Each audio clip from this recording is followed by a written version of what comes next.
Hello, and welcome to a new GOVLEARN education presentation titled The Nominations and Confirmations of Supreme Court Justices.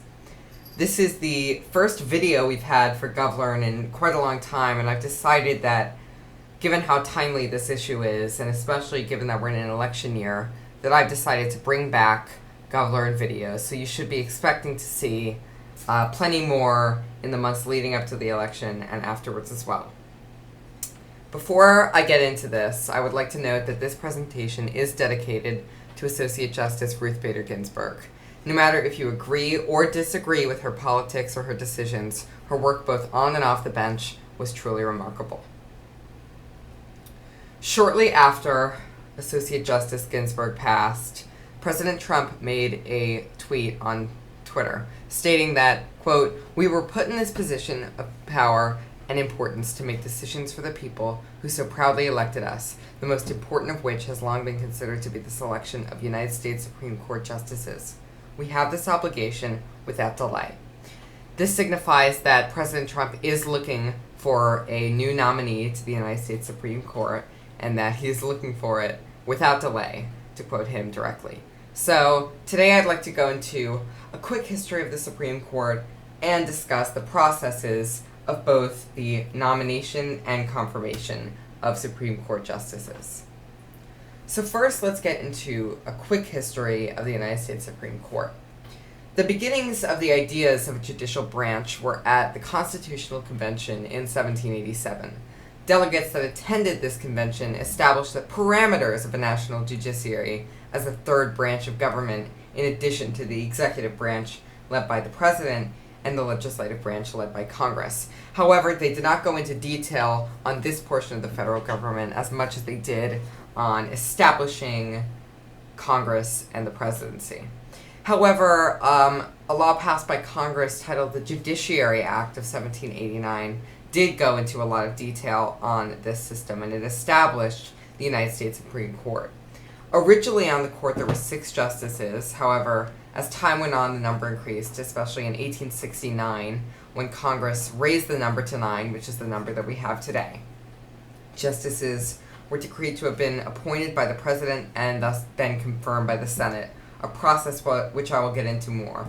But to just go into a quick history of the first ever Supreme Court justices, they were John Jay, who was the first Chief Justice of the Supreme Court, who is pictured on the right, William Cushing, James Wilson, John Blair, James Iredell, Thomas Johnson, and William Patterson all additionally served as Associate Justices, and you may be wondering why there are 7 here and not 6 as decreed in the Judiciary Act, but the truth is that I believe that William Cushing passed and James Wilson replaced him. So this is the Supreme Court, the first Supreme Court Justices.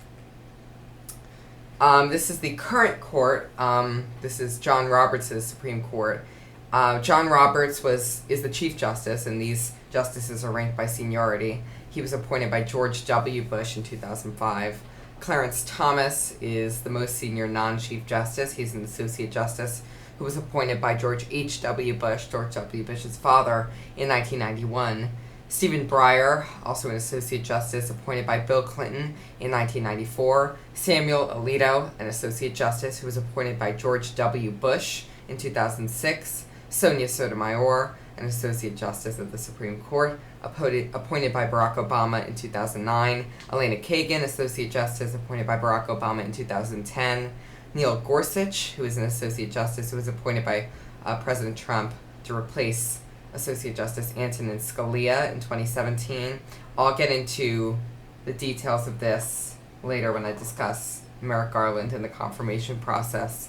Brett Kavanaugh, who's an Associate Justice, the most recent justice who joined the Supreme Court, appointed by President Trump in 2018. Now let's get into the nomination process for the Supreme Court.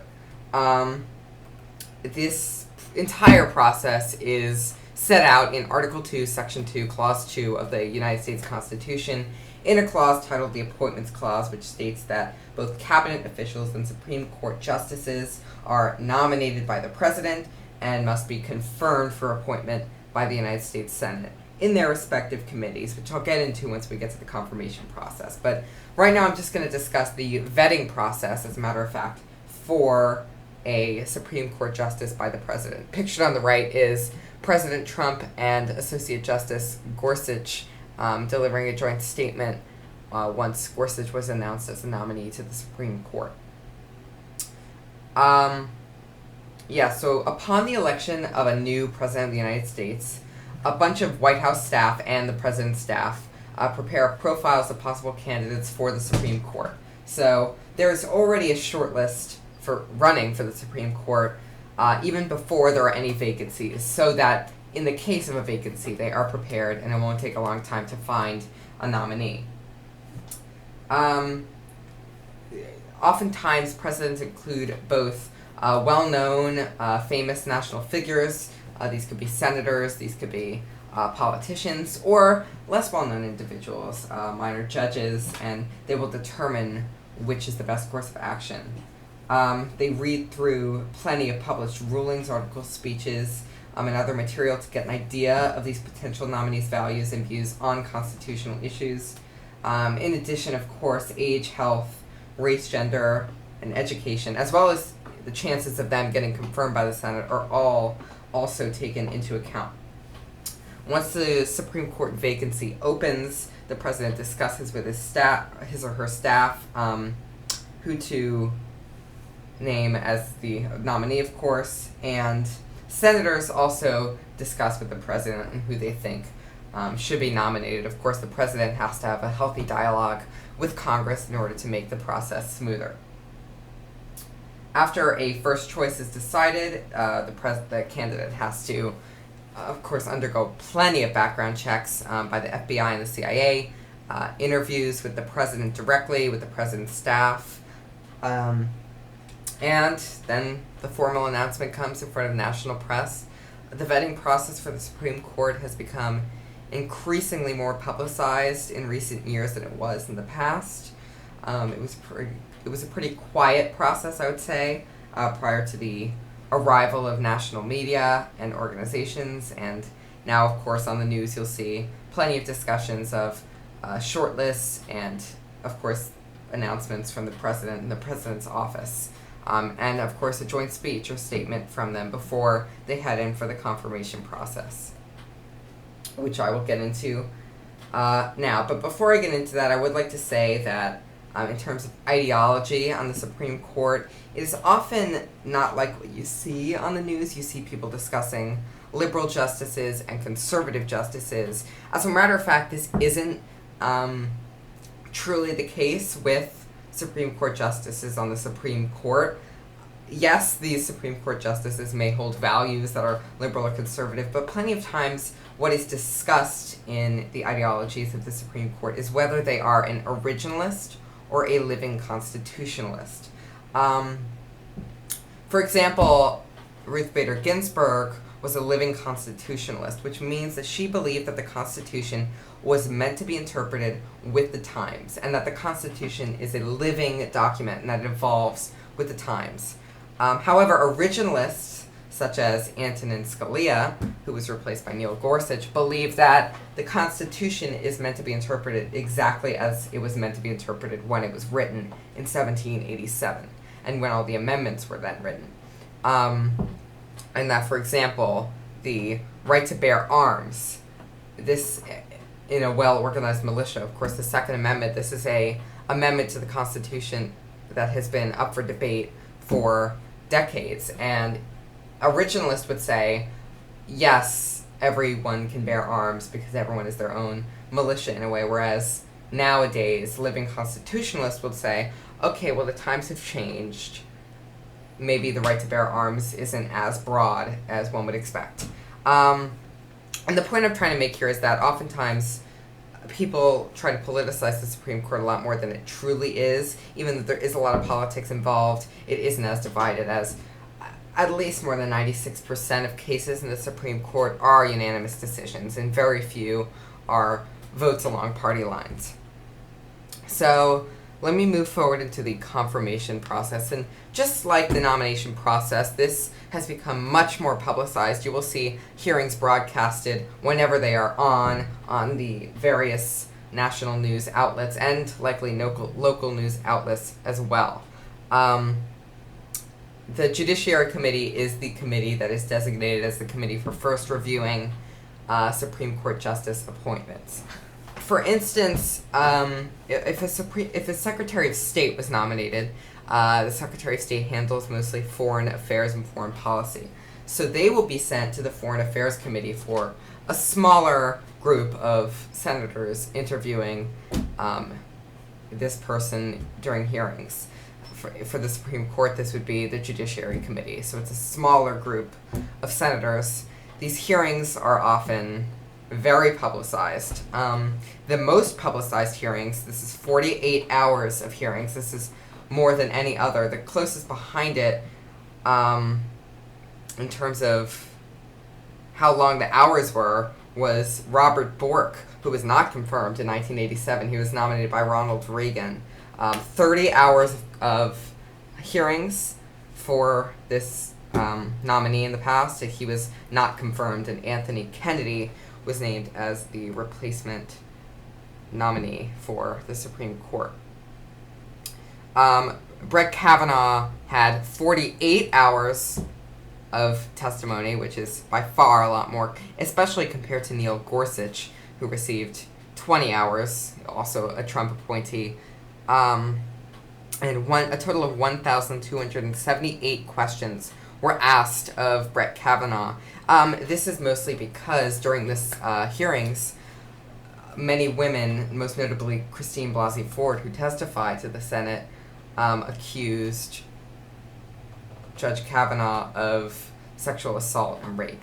Of course, these are very serious allegations, and it likely expanded the testimony. Eventually, of course, Kavanaugh was confirmed by both the committee and the Senate, but I think it's to note how publicized these have become in recent years. I would like to bring up the case of Merrick Garland.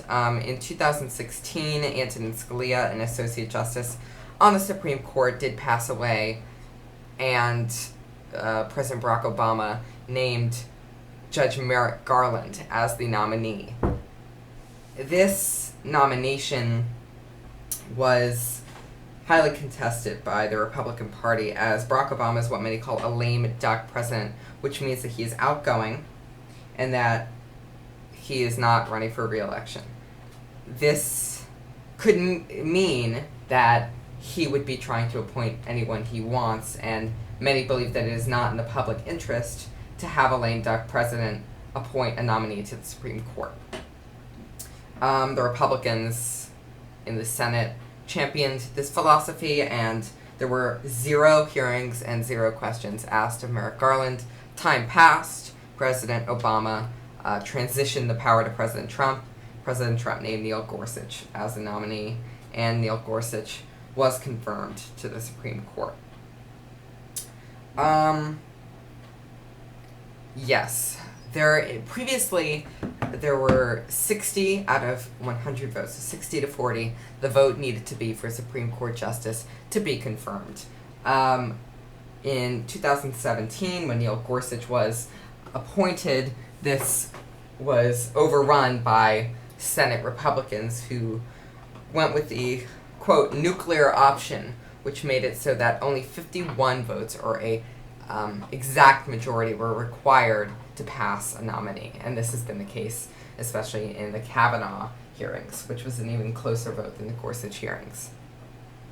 After the hearings with the committee votes on whether they want to proceed to the full Senate, and then the full Senate will vote on it. There are many procedural votes, including do we want something I like to call a vote on a vote. So do we want to vote for this? And that comes before the committee and Senate votes.